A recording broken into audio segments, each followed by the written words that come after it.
Oh yes, welcome back to the Debrief. It's Dave O'Neill here in my lockdown editions. In lockdown in Melbourne, so not doing any live gigs, so I can't go out and get in my car with other comics and people. And so I've just been ringing random people, comics, and now it's time to chat to Adam Zwar. I talked to him maybe last year or the year before. We were in some sort of lockdown. He was in America, and now he's back in Australia. So I wanted to ring in because I know his podcast, which is on the Nilly Network, like this podcast, has just restarted again.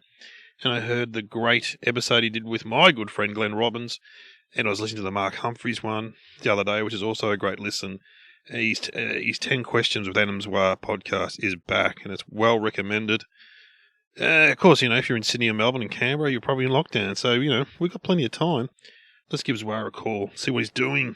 I think he's up in a very beautiful part of the world now. I won't give it away. How are you, mate? Mate, how are you? do you want me to go ring your FaceTime and go on my mic? No, you're fine like this. Okay, all right. You're fine like this. I'm recording you now.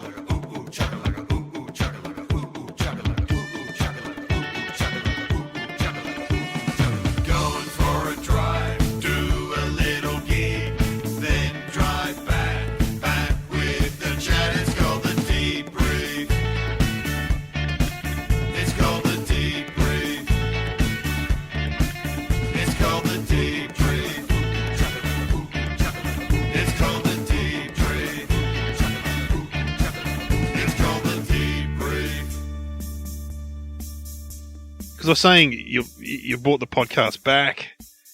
10 Questions is back. And How many episodes have you done now? I reckon around 57. So this time, how many have you done this time? 6 or 7. Yeah. And it's been good for me because I've been writing for the last 5 years, and then one day, Amanda, my wife, left to go overseas to do some directing work. She's a director, right. And she's you can say what she's doing, can't you? She's doing an HBO show called Gentleman Jack. It's massive job. Yeah, it's a big job, and so I was just I was writing, and then I thought, I actually sometimes go for days without speaking to people. Yeah. I better boot up the podcast again. and so you've done some great. I was listening to the Glenn Robbins one. Which is excellent, and also Mark Humphreys, which is really interesting because I don't know much about. I know he's a funny guy. I've seen him on SBS and stuff, and I've seen his clips. Yeah, he's actually just such a sweet man, and it's like back in the day when we were coming through comedy, there was no such thing as a sweet person going through comedy. Not many. No, there was street fighters. Yeah. So now it's like you can be actually a comedian and be a good person, which is kind of refreshing. But no, he was good and very into musicals and. He said that, and he loves the Logies, which is loves the Logies, great television. No, he was a sweet guy, and it was good talking to Cat Stewart. Cat Stewart, I haven't heard that. Cat Stewart's got excellent music taste. I remember, I remember hearing, because I love all that kind of 80s indie, like the Smiths and stuff. And I remember hearing her on some ABC show where she played her favourite songs, and they were all in my wheelhouse. So really, yeah. I've got to have a listen. She'd be younger than me, but she had a similar taste. Yeah, interesting. Yeah, she's be in her 40s, wasn't she, Cat Stewart? Yeah, she's. Yeah. I think I don't want to give away her age. No, she's the same age as me, but young. Yeah, young. Just a kid.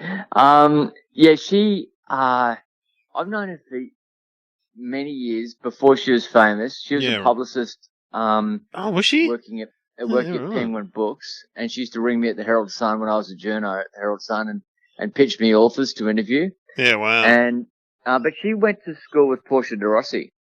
She's from Geelong. She's from Geelong? No, Melbourne Girls' College, Merton Hall. One of those places that you love so much. They were one of the posh schools. Yeah, she's posh, yeah. And but you told me Mark Humphreys went to a high school, is that correct?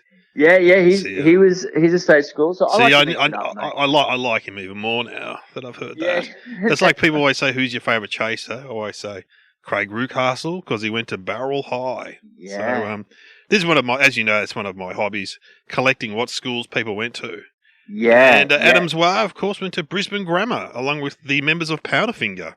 Yeah, but I did have a year at a state school. So Yes. well, obviously everyone went to primary school, state Yeah. school, but then I had a year. But it was interesting. Where was your year at the state school in Cairns, or? Grade 8 at Smithfield High in Cairns. Yeah. Wow, God, that would have been interesting. What was Cairns Yeah, like back then? Was it just would have been all sort of Aussie bogan sort of types, wouldn't it? Cairns. Yeah. Well, there was it was a mixture of bogans, Hmm. and Indigenous kids. Oh, okay, of course, Indigenous. Yeah. So, right. and me, and because I wasn't really a bogan because my parents, they came from England and moved to Cairns. Cairns. Your dad was a journo, so yeah. It's a very kind of like they were like a strange group of like quite cultural people in Cairns, like Diane Shalento and Tony Schaefer, who wrote. Diane Shalento was a famous actress who used to be married to Sean Connery, and Tony Schaefer was he wrote Sleuth, which is starring Michael Caine and yeah, right. So there was that kind of right. So that was that kind of a bit of that culture up there. Yeah, there's a bit of culture, and so, but so you would have so mum and dad would have these parties, and there would be like journos and cultural people, but then criminals, and builders and real estate agents. So it was kind of interesting. It was a real mixed bag up there. And it was like everyone didn't matter. What was uniting generally is that everyone was running from something. Yeah, it's like Darwin. Yeah, right. Yeah, it was like it was a crazy little town, and there was a lot in the local. It would have been great. I remember going up there in the 80s, and it was great in the mid 80s. I went was up that there. stand up? Were you doing stand up? No, God, I hadn't started stand up. No, I just finished uni and I drove up. I had a brother in Brisbane, and then me and this girl Cindy, we drove from Brisbane to Cairns because she had an uncle there or we had some excuse, but we drove, and it was great back. That was 86, I reckon. It was great back then. It was really interesting. Oh, it would have been, mate. I was living there at the time. I probably would have just gone off to my posh private school, which I write about in detail in my book. So you're writing a book. You're writing a book. Now, has the book got a title yet, or that you're writing? Or? Yeah, it's called 12 Summers. Great. And so it's 12 random summers in my life between 1980 and 2007, and it's my life running parallel to the fortunes of the Australian cricket team. So, it's like what's happening with me, and strangely, if it's shit, it generally is what's happening with the cricket team's shit. And if something's happening bad, if the cricket team's in a good shape, then my life's. It's interesting. It's a great idea. And as I've said before, someone told me this once. If you write a book about cricket, you're guaranteed 10,000 sales, which is a lot in Australia for a book because there are 10,000 cricket tragics will buy everything about cricket, anything about cricket. Someone told me. Well, I hope so. I've done a lot of research, and I had to hire a guy to fact check a cricket nerd. I wrote. A cricket nerd. Massive, like cricket nerds are like they're worse than music nerds. Oh, I've been to a barbecue once, and there was some. Your mate was there, Gideon Hay, who is a. Oh yeah. Who's also speaking of music, he's a massive fan of the Models, one of my favourite bands from the 80s. I've talked to him. I met him once, and I found out he was a fan of the Models, but him and another guy were going head to head with cricket stuff. I'm just like, I couldn't even understand what they were talking about. Gideon's funny because he's always got this kind of world weary air about him, where it's like, you're going to ask me about cricket, are you? Well, I reckon he would have loved talking about the Models. Yeah. He was a model. He was a Models. But then he's written this book on Doc Evett. Yeah, right. That's interesting. It's I just think he's probably a bit of a machine. He's got one of those brains that can retain information. Well, he was famous during one of the lockdowns doing a media cross, and someone pointed out his bookshelf went from floor to ceiling. Yeah. Yeah, people were like making comments about his bookshelf. Yeah, he's and he's not online at all. No, of course not. No. man. Yeah, so it's all very old school. Yeah. But those cricket I had to get it right because I just didn't want to have those conversations with Excuse me, people Adam. going, Excuse me. You didn't read the first test of the second thing in the. Yeah, oh, God. Did you have to do that with your books when you Yeah. talk about music? Yeah, but I got things wrong. So, speaking of private schools, I said Pink Floyd went to a private school, but they didn't, apparently. Oh. Some of them didn't. And some guy wrote to me and pointed it out. Because I just talk about how I was a big fan of Madness, you know the band Madness? Yeah. And they had that big hit, Baggy Trousers. And Baggy Trousers was about their school experience. And they wrote that as a reaction to Pink Floyd's Brick in the Wall. Because they said, "Yeah, you reckon you went to a tough school. We went to London public schools, not like your private schools in Pink Floyd, but not all of Pink Floyd went to private schools." So Madness didn't know what they were talking about, and I just quoted Madness, and then I got some guy wrote to me. So no one fact checked my book. They should have, but no. Well, look, it's an interesting one. I can. What you can't inoculate yourself against, you know, in your situation with someone else getting something wrong. Yeah, it was Madness, wasn't it? Yeah. Yeah. So, you know, and that happened to me a lot when the fact checker went through. It was always kind of, I got that from, you know, this other source.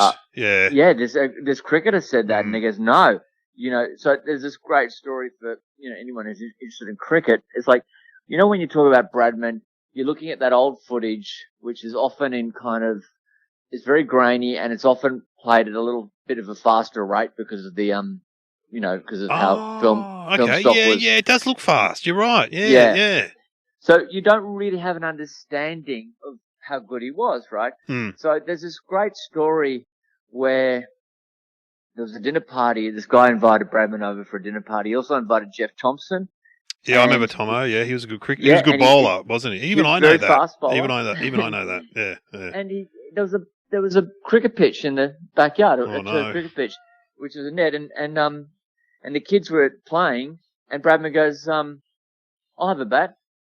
And Thompson put down his drink and said, "Well, Bradman's batting, I'm bowling." And at this stage, Bradman's 70 years old, and so no pads, no box, no gloves, no helmet. Gets in the net, Tomo's bowling to him, and Bradman's smashing him. Wow. He's nearly 70 years old. And he goes, and Thompson's going, "Oh, this guy's just a phenomenon. Why isn't he playing this weekend?" You know? Yeah. That's well, you know, Kamal played in the same cricket club as Bradman. Kamal was quite a good cricketer. I bet he was. Apparently, back in the day. That's a good stat. Yeah, really? In South Australia. Yeah. We did it on the Somehow Related podcast, the one I do with Glenn. I'm sure, we did Kamal and Bradman. And I don't know who found the fact, but someone, whether it was Courtney, the producer, found that Kamal had played in the same cricket club as Bradman, and Bradman had complimented him. Because Kamal would have been a young man, though, when Bradman was, an older man, of course. Yeah, probably about 10 or 15, 20 years difference. But that's all right. You could, so Kamal would be 70 now, and Bradman would be probably 100. Yeah, if he was alive. Wasn't Bradman a stockbroker? Didn't he have a normal job? Wasn't that the thing? Yeah, he was a stockbroker. Yeah, he worked in finance, and that's amazing. Yeah, and he was look. You know, the thing about cricketers. That you know, especially the really good ones, it's a very selfish game. Yes. Not as bad as golf, but no, I've done gigs at cricket clubs, and they're different from footy clubs. Golf clubs are different again. But cricketers, because there's only 12 of them or whatever, it's pretty... How do you find them? How do you? Well, footy clubs are just easier. Golf clubs are interesting because golf clubs. I remember the first golf club you ever got was via Glenn Robbins. Some guy emailed me and said, "I'm a friend of Glenn's," and he gave me your email and said, "You do a gig for a golf club." I said, "Yeah, no problems. I'll do that." This was maybe 15 years ago, and then I said to Glenn, "Are you going to come and do that gig with me?" And he went, "Nah." I said, "Why not?" He goes, "Mate, they're golfers. They'll all be assholes." And I'm like, really? And people that play golf are pretty happy with themselves. I reckon. And the cricketers, how are they? No, cricketers are interesting. It's hard to, footy clubs are just, footy clubs tend to be, they're a bit more fun or something. I don't know what it is with cricket. I remember driving to do the South Melton Cricket Club, and Dave Thornton was on before me, and he rang me up and he went, "Oh, mate, It's a tough crowd with this bloody cricket club. I'm like, nah, come on. And then when I got there, about 5 minutes when I was on stage, I'm like, he was right. They are a tough crowd. I don't know why. I don't know why, but someone said it's because there's only 12 of them, or whatever, how many there is, 11 or 12. Yeah, look, it was a footy club. There's 26 at least, isn't there? 20 or 30, there's a few. Yeah. And also there's a bit more voices. Look, there's the cricketers are a kind of they're an interesting mob, and it's kind of they even if they're not intelligent, they generally think they are. Yeah, I mean that's it. I've only done it really amateurs. I've never done any of the big. I haven't done any of the big. I haven't done state cricketers or. And it's a huge standard deviation between personalities as far as like the batsmen. Your bowlers are probably more like your footy club people. Yeah. And the batsmen are a bit more serious because it's, there's a lot of superstition and stuff goes into batting. You think anything could happen. It's like you're constantly trying to, playing mind games with yourself. And the wicket keepers are just arseholes. Oh, yeah. But they're often big guys, aren't they, wicket keepers? They can be biggish. Or little guys. Or little guys, yeah. Yeah, but they're united by the fact that they are generally like comedy's standard wits. Yeah. Like roasting wise, you have to be really good. Like you hear Tim Payne or Matthew Wade, those kind of guys that they practice this thing called mental disintegration, which is the term that Steve Waugh actually coined, but it's basically you just break down the batsman. Yeah, right. I've heard Murph Hughes I've done gigs with Murph Hughes. He does this whole routine about playing India and the guy calling him a bus driver. Oh, look, the bus driver's turned up. Oh, tickets, please. And he just keep mentally taking him down. Like, well, he's Merv did cop it. He had but it was he also just swore all the time. Mervy's a man of the people though. The last gig I did with him was years ago. It was at Cranbourne, which is an outer suburb of Melbourne, on a Saturday night, and I turn up and he's sitting down the front on the table with all these blokes in a singlet, drinking, and I go to Merv. He goes, "Oh, you can go on first if you want." He goes, "It's my birthday today." I go, "Oh, mate, happy birthday." And I go, "What are you doing for it?" And he goes, "This." And I said, "Do you know these blokes?" He goes, "Nah." That was his birthday. Mate, that's what I don't get that. And so when I did a documentary which Brett Lee was involved in, and I literally he turned up and I said, "Where have you been?" And he said, he said, "I'm a bit hungover." I said, "Where have you been?" He goes, "I've been to Vanuatu." Oh. And I said, "Oh yeah," and he goes, "Yeah, I've been on a boat with these guys for a week fishing." Oh wow. And I went, "What? So these are your mates? Did you go out with your mates?" He said, "No, I never met them before. Yeah. They just invited me on the boat." And I'm like... Yeah, just to have Brett Lee on their boat. Yeah. Yeah. Thinking, and he goes, "You can't turn that opportunity down." I'm going, "Well, yes, you can. I wouldn't be going on a boat with people I don't know for 7 days." It's funny, isn't it? That is funny. Yeah. It is. It's like... and now you're living in the hinterland now, aren't you? Because I saw you when we were up there. Yes. Iron Bay. I'm up with all the hippies, mate. It's good. So how long have you been there now? Maybe last time I spoke to you, you were in LA. Yeah. And now you're in Byron Bay. We moved back with the pandemic. Yeah. So we came back in September last year, and kind of instant relief. Just been back because at that stage Australia was really organised. Australia was like, as far as the pandemic is concerned, it was like the gold medal place. And then we just we rested on our laurels, and we're back in the pack now. But back in September when I moved back, it was let's go back to Australia. And literally all the people, I reckon 99% of people, Australians I knew in LA, and I knew a lot of them, they all moved back. They all moved back? Wow. Yeah. Because you moved there because you worked on shows and stuff, the TV shows. And I remember you saying to me, before COVID, you really had to be in LA to get up shows. But now, do you have to be there anymore? Because surely it's all Zoom these days. Yeah. It's all Zoom. Like I'm having a meeting I'm pitching shows on, next week, and it'll be on Zoom. And look, so what the situation now is, they're kind of getting writers' rooms back in that, but I don't think it'll ever be the same. I just think that producers have seen that there's so much money to be saved by doing everything by Zoom. You don't have to pay for lunches. You don't have to, you're not having no car parking difficulties. And no sexual harassment. Right. So writers' rooms, So, but to be on set, if you're what they call a Zone A person, which is a person that actually talks to the actors or is around actors, you need to have either Pfizer or Moderna. You can't have AstraZeneca at this stage because the FDA haven't approved it. They haven't approved it. That's right. Yeah. Yeah. So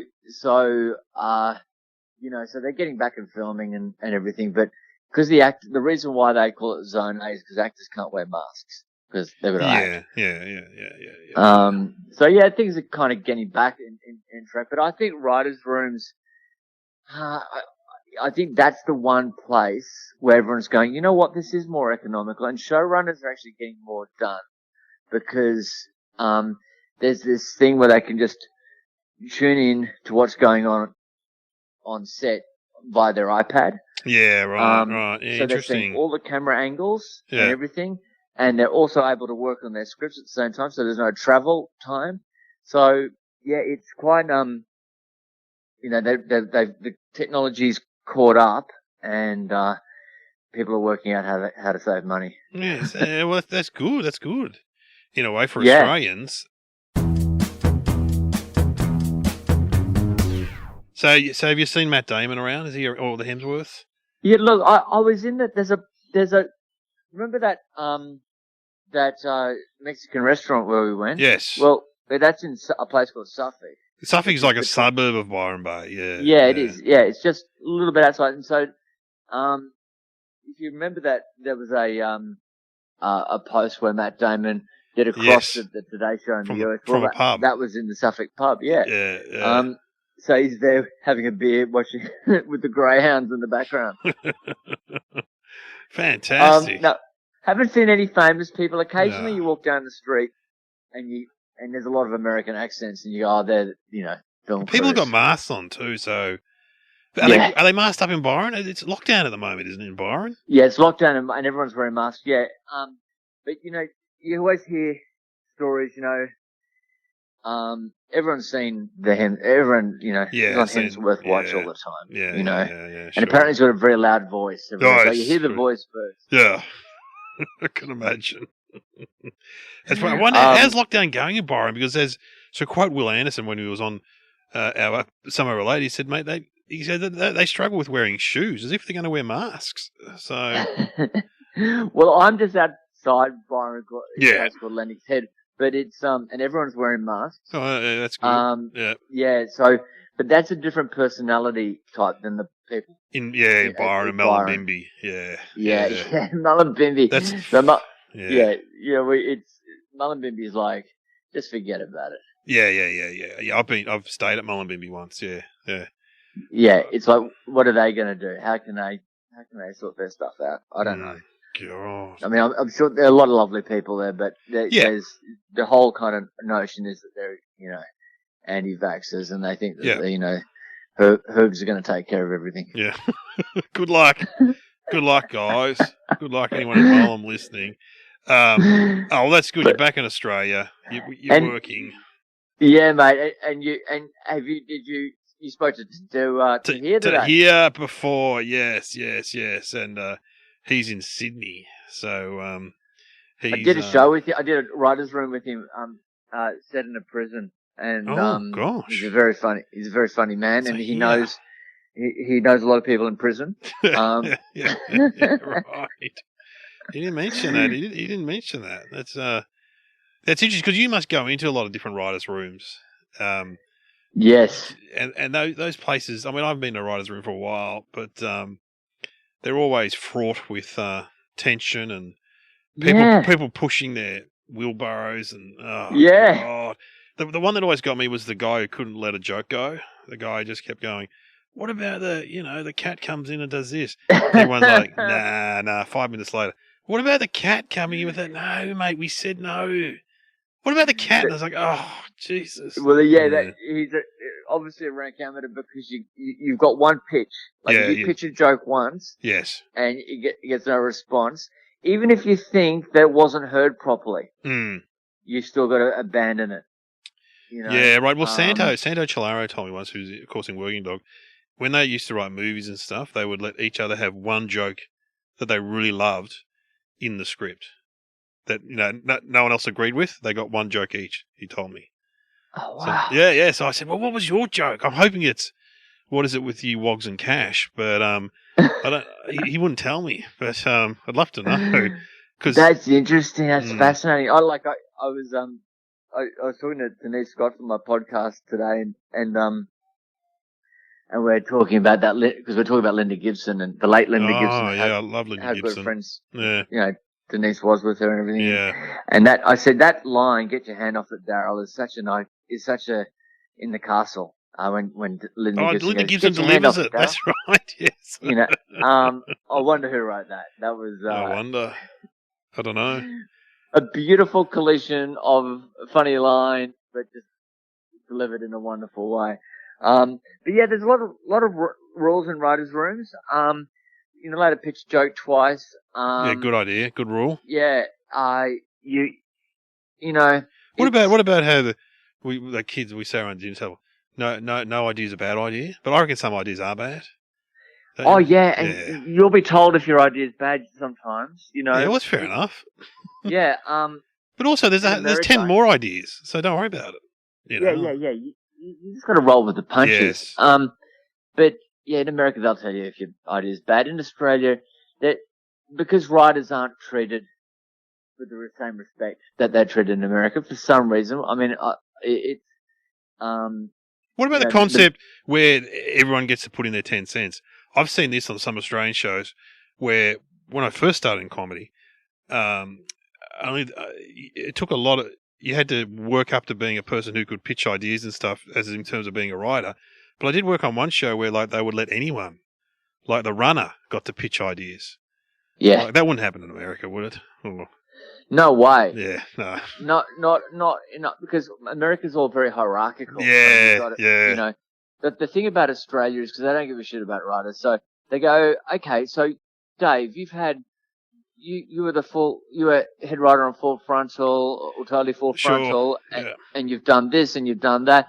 You're going to be paid this much money. Now we've got someone who's just come out of university, who's never has got 0 credits. They're going to be paid exactly the same as you are. Yeah, that never used to happen in the old days. No way. No, right. No. Well, that's what happens now. So it's so you're in a room with a bunch of newbies, and you got X amount of credits, and then the person who's just come out of uni, same money. No, that's no good. It's no and good. Same entitlement. Because what happens, and I was like this too, so I'm not criticizing anyone, but what happens is everyone, like, I think you have to think like this, by the way, but everyone thinks that they're the answer to Australian television. Yeah, right. That they are going to be the saviour. That their idea is what's going to actually catapult them and the industry out of this malaise. So there's a tremendous amount of ego in the room. Yeah. And I think, in many ways you probably feel that even to be a writer, you feel like you've got something really important to say. And so you've got about, say, 8 people like that in a room. Oh God, what a nightmare. And after a while, there are people, you learn to contain, you learn to become a good citizen. But that takes time. And so you're always dealing with kind of people who are a bit loose. The arguments happen. And it's, friendships are won and lost. Yes. It's, and it can be heartbreaking. You're going to go, is it me? Or is it them? Have you ever been like a head writer, gone on a holiday and come back and you're just a writer? That happened to me once on a show. Oh, really? Don't go on holiday. That happened to one of my other friends too. He was like, oh, I thought I was the head. Oh, okay, I'm just the writer. Oh, okay. Yeah, look, don't go on a holiday, you're right. Yeah, I'm pretty quick in, there's been some exceptions, but I'm pretty quick in saying, hey, it's been great working with you. I'm out. Oh yeah, okay, yeah, good. Yeah, so Yeah. it's like, if like I kind of go, is there a path to victory for this show? Yeah, right. Is the personnel some people that are going to actually have they got the ability to take the show to where it needs to go? And if the answer is no, then I'm generally out. Sometimes I think there's a slight path to victory, and I'll try and work within that, and that generally means it's just going to be kind of an 8 out of 10 or 7 out of 10 show. That's an experienced person talking, I reckon, because I remember getting in the lift with Peter Rosethorn, who just done Kath and Kim, right? One of the funniest Australian TV shows. And it was a meeting for Let Loose Live, which was a very short-lived Channel 7 sketch show that I was in. And he was in this with other people as a potential cast member. And he gets in the lift and I go to him, what do you reckon, Pete? He goes, nah, no fucking way, I'm not doing that. And I remember going, whoa, why? He goes, nah, mate, nah. And I went, no. He goes, I've just done Kath and Kim. I went, yeah, fair enough. But he was right. Once you've been to, it's like, once you've driven in a Rolls Royce, yes. It's like driving in a Commodore. But, yes. it's you can tell, and it's like, so in Australia, the producer's the one who look after them, the purse strings. And so they, for some reason, because they do that, they think they have an idea creatively. That's now, annoying. Very annoying. Some of them do. Yeah. Some of them do.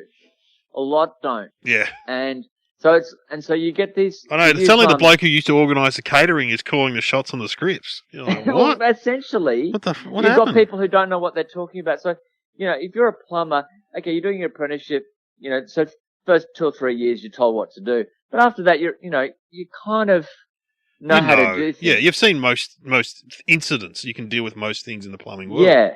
Yeah.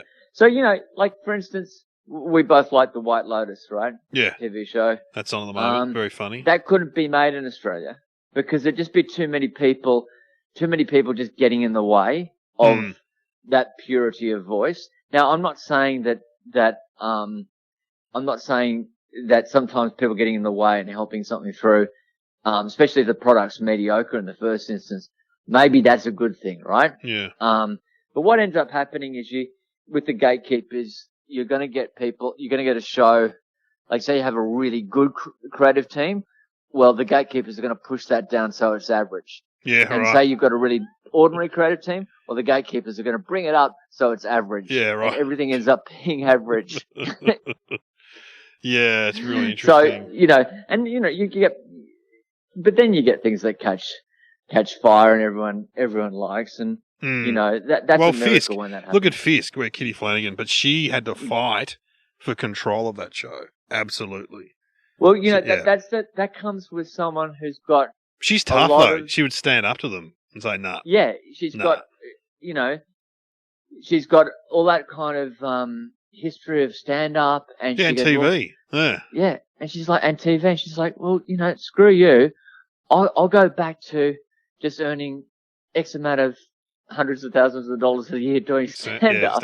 Yeah. I don't need you. Yeah. And it's like, I'm willing to stand between you and this. And you need that person. It is a scrap, mate. If you're going to make a TV show in this country and you're going to, you've got to be willing to fight. Yes. Yeah, that's true. That's true. Now, look, sometimes I haven't fought, Dave. Sometimes it's too hard. It's too much. It's like, I can't be It's just like,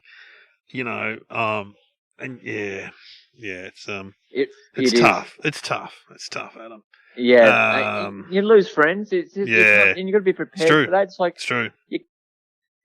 Some people you get on really well with socially, and then you make a TV show with them, and then you go, oh, they're terrible. Yeah. No, I should ask you the questions that I ask everyone, because we could talk about this all day, but you've got to go back to Byron, and I'm in cold old Melbourne. We're both in lockdown though. That's right. What was the last thing you cooked in lockdown? Oh, mate, I had a toasted sandwich for lunch, which was you made that salami, cheese, and basil. Ooh. And I kind of like a basil leaf or a basil herb? And tomato. Basil leaf? An actual leaf of basil or a herb? Yeah. So I put in, I stir the tomato, I cut the tomato up, put some basil in there, some olive oil. Yeah. And then I've just added the salami and the somewhat of an cheese, Australian Italiano with that. Yeah. Good on you. My wife's Yeah, a big mate. fan of That's a basil. Jamie's kitchen thing. You're right. Yeah. Yeah. Nice. But I only have about 6 to 8 meals, and I'm just on rotation because Amanda's away. She's away again. And what was the last thing you watched, or what you can recommend? We talked briefly about White Lotus. That was a good show.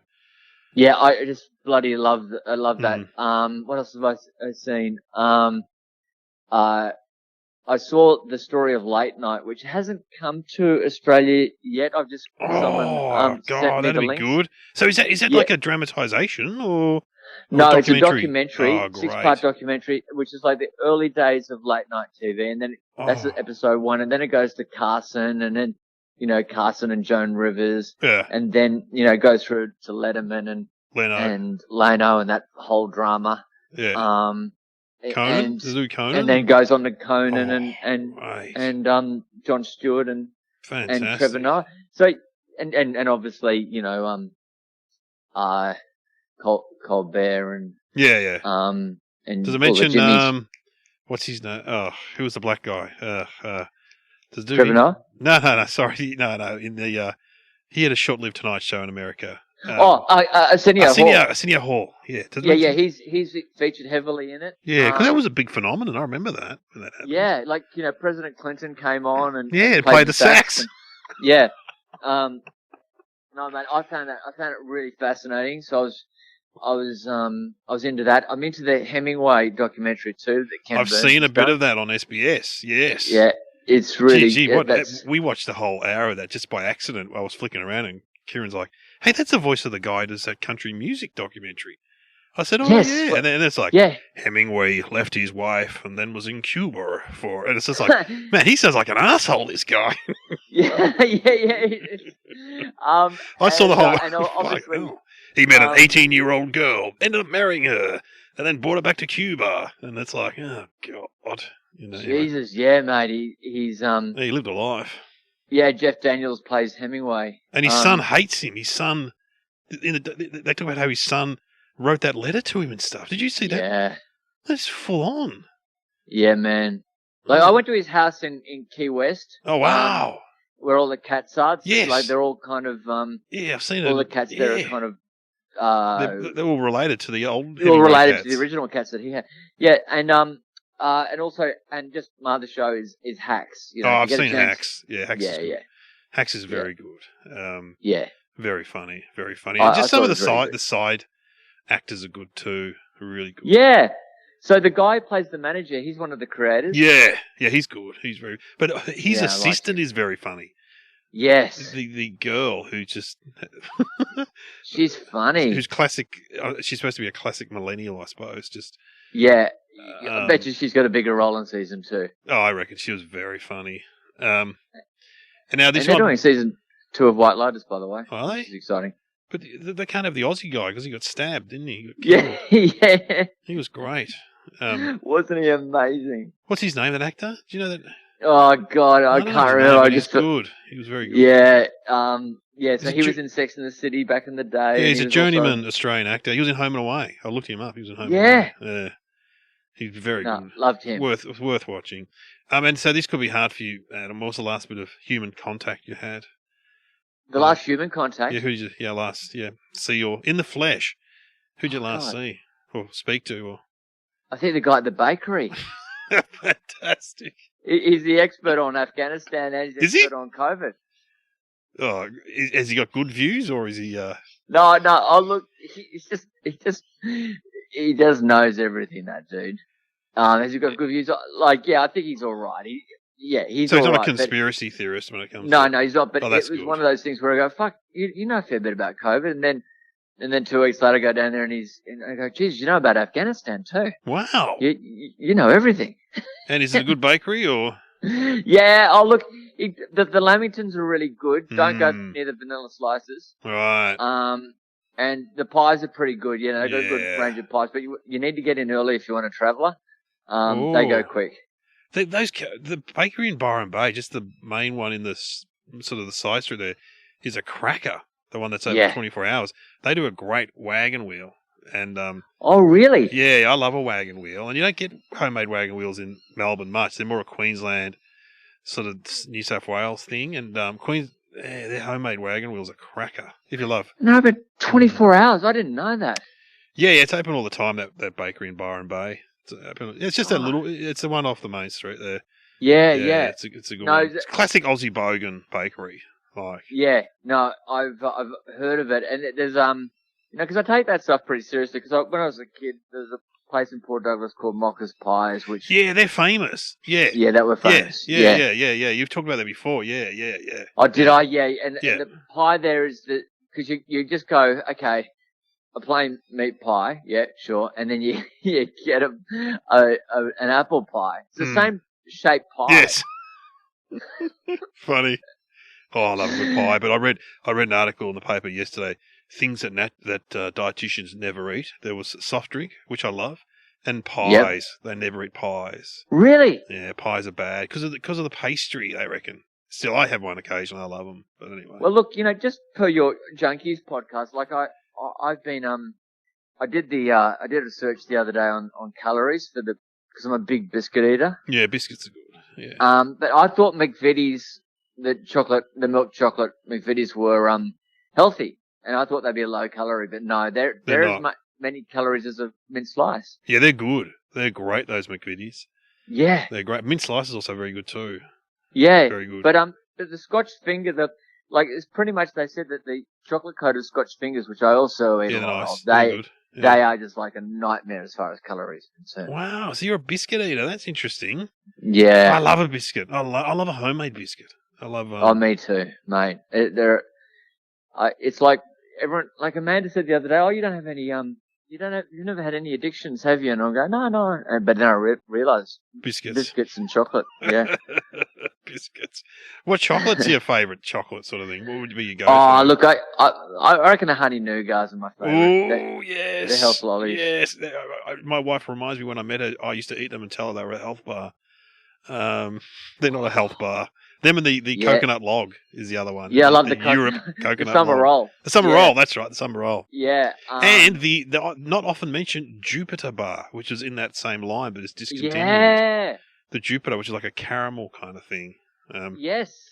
Yeah. We could talk about that crap and all day. Sesame, is it the Sesame bar? Was that? Yeah, that's similar again. That was the same company. Was that the Europa? What do they call? What's the? I think it's the same company. Yeah. Yeah. Yeah. But also, look, I'll eat those Lindt chocolate, but like the blocks of chocolate. Oh yeah. Just the plain milk ones, they're pretty good. Mm. And there was kind of, when you go, what happens when you live in America or somewhere else is you got to find your new chocolate. Because it's a bit American chocolate's a bit shit. Yeah, it's not great. It's not great. So you've got to just go. It's a really, it's like, oh God, they don't have that, and they don't have that. So you need to find it's like finding new friends. Yeah. It's true. I know you buy M&Ms over there; they're different. You're like, oh, it's different again. So. Yeah, there's a lot of. You know more about this because of the Junkies podcast, but there's a lot of what's the substitute for chocolate? Compound chocolate. You know how you were talking about, like, the Violet Crumble has a different chocolate. Yeah, it's compound chocolate. It's compound chocolate, they call it. Yeah. Choco coating, which is a code word for compound chocolate. Quite right. Yeah. It's officially not chocolate, so yeah, it's a different thing. But but on Violet Crumble, it's still pretty good. I've got to say. Yeah. Pretty good. Oh, mate, it's the crumble that makes it. Yeah. Oh, I love Violet Crumble. Getting hungry. Well, look, listen to Adam's podcast. It's back, and as I said, the episode with Glenn Robbins is excellent. Thanks, mate. Mark Humphreys, Jan Fran, and Denise Scott's coming up. So Denise Scott, and you gave a shout out to the Scott Ryan one, which was that's fantastic. Yeah, the guy from Mr. In Between. Yeah, he's really interesting dude. Like you kind of don't get people who speak as honestly as he does. Well, he's like a working class mate. He drove taxis in Echuca. You can't get more down to Yeah. earth and driving a cab in a chew car. If you look at Jesus. season 3 of Mr. In Between, at the end, Mm. you know, he goes back to his former life. Yes, he does. Driving cabs in Yeah. a country town. Yeah. Yeah. Yeah. I hope he goes on to do big things. And even Yeah, if he so doesn't, do I. he's done that. So Yeah. that's more than me or you have done. Yeah. So, That's right. I wish I was. I wish I was. I wish I was able to Mr. In train myself. Between. I wish I was him. Yeah, and also it was that tough. Like he gives you. Like I've been in a writer's room with him because I was involved a bit with the writing, and he just taught me how to be tough. Yeah. It's all about, hey mate, you know, when you're in prison or anything like that, it's all about heart. You know, it doesn't mean if you're a good fighter or a bad fighter. As long as you just like you're putting your all into it, you get respect. Yeah, interesting. I'm not saying he's been to prison, but I think he knows a lot of people. Yeah, it wouldn't surprise me because a bit of Mr. In Between is set in prison, where there is a Yeah. character called Adam, actually. I Now that know. think, yeah, who likes to meditate. And, I wonder where that came from. Yeah. Interesting. No, that's another good series. Get onto it. All right, thanks, Adam. Enjoy, Thanks, mate. Enjoy I'll talk to you later. Byron. Talk to you soon.